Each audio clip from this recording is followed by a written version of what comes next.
शिव तांडव नृत्य केवल एक नृत्य नहीं है, बल्कि यह ब्रह्मांड के सृजन, संरक्षण और संहार, जिसमें वे रौद्र और करुणा, संहार और सृजन, शिव की अपार शक्ति, प्रेम और दयालुता की गहराई को समझने में सहायता करती है। लंका का महान राजा रावण शिव का परम भक्त था। उसने कठोर तपस्या करके शिव से कई वरदान प्राप्त किए थे, जिससे वह अत्यंत शक्तिशाली बन गया था।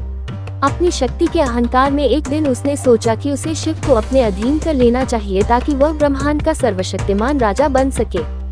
रावण अपने पुष्पक विमान में कैलाश पर्वत की ओर बढ़ा। जब उसने देखा कि शिव कैलाश पर माता पार्वती के साथ विराजमान है और वह उनके दर्शन नहीं कर पा रहा है, तो उसके अहंकार को ठेस पहुंची।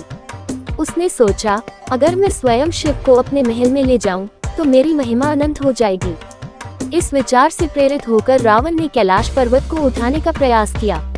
रावण ने अपने विशाल भुजाओं से कैलाश पर्वत को उठा लिया। जब ये कंपन कैलाश पर रहने वाले सभी ऋषियों और देवी देवताओं ने अनुभव किया, तो वे घबरा गए। माता पार्वती भी चिंतित हो उठी, लेकिन भगवान शिव केवल मुस्कुराए। उन्होंने अपने पैर का अंगूठा मात्र नीचे दबाया और इससे पूरा पर्वत वापस अपनी जगह आ गिरा। रावण का शरीर दब गया और वह असहनीय पीड़ा से कराह उठा। अपने अहंकार के विनाश को देखकर रावण को अपनी गलती का एहसास हुआ। वह दर्द से तड़पते हुए शिव की स्तुति करने लगा। उसने अपने नाखूनों से अपनी बाहें चीर डाली और अपने वीणा के तारों को तोड़कर अपनी नसों को वीणा के रूप में प्रयोग कर शिव तांडव स्तोत्र की रचना की। रावण की इस स्तुति से प्रसन्न होकर शिव ने उसे मुक्त किया और उसे रावण नाम दिया, जिसका अर्थ है जो प्रलयकारी गर्जना करता है। शिव ने उसे वरदान दिया कि वह अजेय रहेगा जब तक कि वह अपने अहंकार को संतुलित रखेगा। इसके बाद भगवान शिव ने आनंद में एक अद्वितीय तांडव नृत्य किया। उनके नृत्य से ब्रह्मांड में ऊर्जा का संचार हुआ। देवता, ऋषि, गंधर्व और अप्सराएं इस दिव्य नृत्य को देखकर मंत्रमुग्ध हो गए।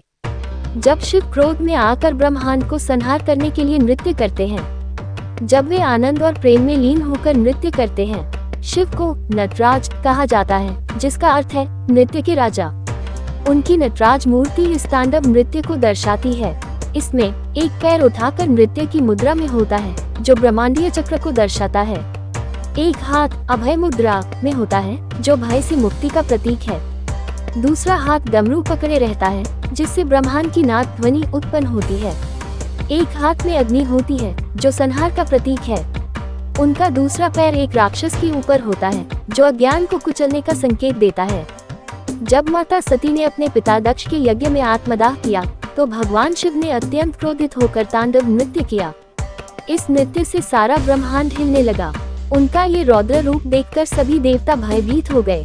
भगवान विष्णु ने हस्तक्षेप कर शिव को शांत किया। एक बार एक दैत्य अंधकासुर ने शिव से युद्ध किया। जब शिव ने उसका वध किया, तो वे अत्यधिक उग्र हो गए और उनका तांडव इतना भीषण था कि सृष्टि नष्ट होने की कगार पर पहुंच गई। माता पार्वती ने आकर शिव को शांत किया। भगवान शिव की महिमा अनंत है और उनका तांडव नृत्य संपूर्ण सृष्टि की गति को नियंत्रित करता है। यही कारण है कि वे नटराज कहलाते हैं और उनका तांडव नृत्य ब्रह्मांड का हृदय स्पंदन है। ओम नमः शिवाय।